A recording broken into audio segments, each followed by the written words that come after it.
How does a boot that's meant for players like this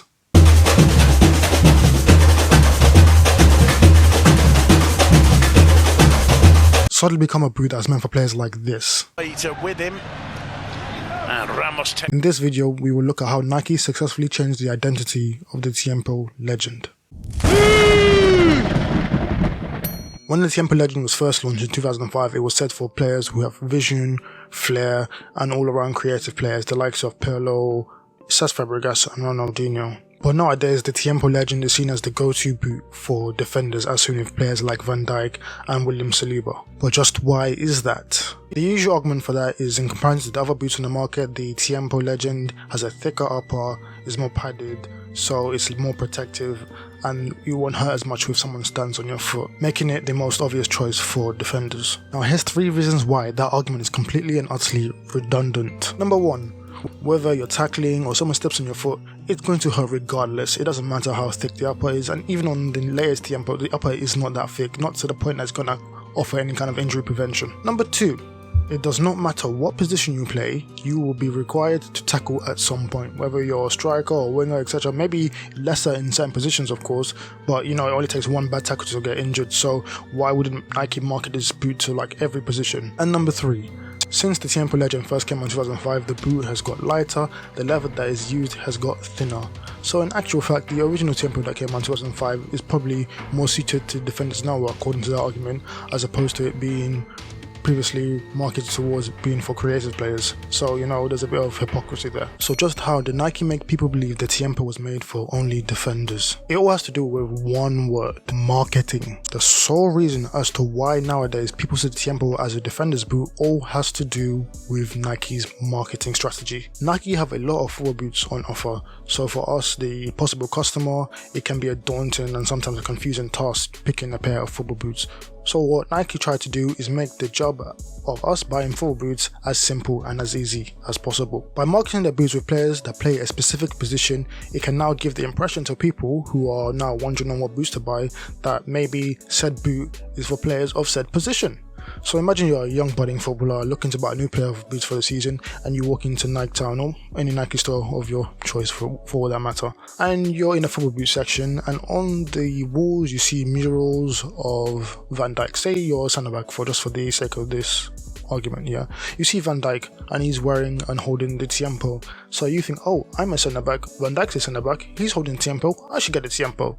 And that's how Nike pretty much have done it, but it's just not as simple as that. There's pretty much a lot more into it as well. But how and when did Nike do it?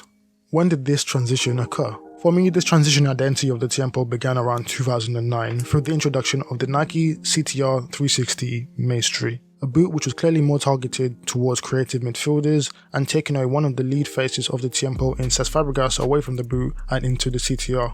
Other things that did help accelerate this kind of transition period was Ronaldinho reaching the twilight years of his career and going back to Brazil, and also the fact that Nike retired the Total 90 Silo, which was also at one point the kind of go-to boot for centre backs.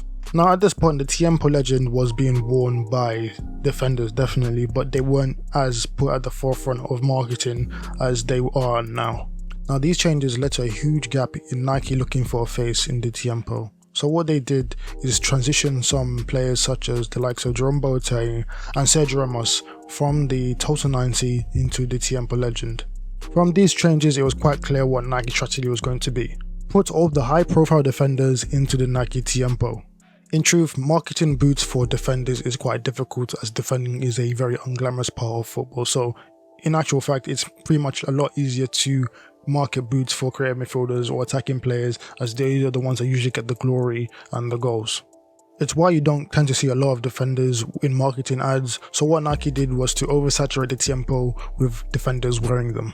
Now think about it, prior to Sergio Ramos getting his signature colorway of the Nike Tiempo Legend 7, how many defenders did you know had their own signature colorway of a football boot? So now all because these defenders are wearing Tiempos, when people see the Tiempo now on the field or when they're in the shops buying a pair of new boots, they'll now think the Tiempo is automatically for defenders.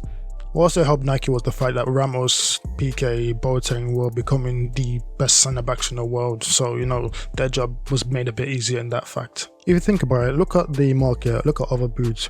Whoever wears them pretty much dictates who people think these boots are made for. So Take the Mercurial, for example, with Ronaldo and Cristiano Ronaldo. Because of that, people always assume that that boot is for attacking players, when in actuality there's no such thing as a boot for a specific position. What these boots that you see on the market are they offer a different type of playing experience, and it's down to you to find your personal preference.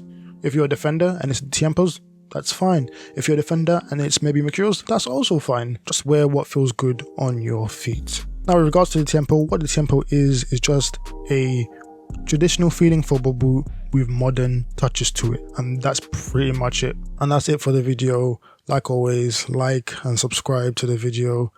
Follow me on all my socials. Once again, my name is Sub. This has been SubStanceFtbl. Thank you for watching. Peace out.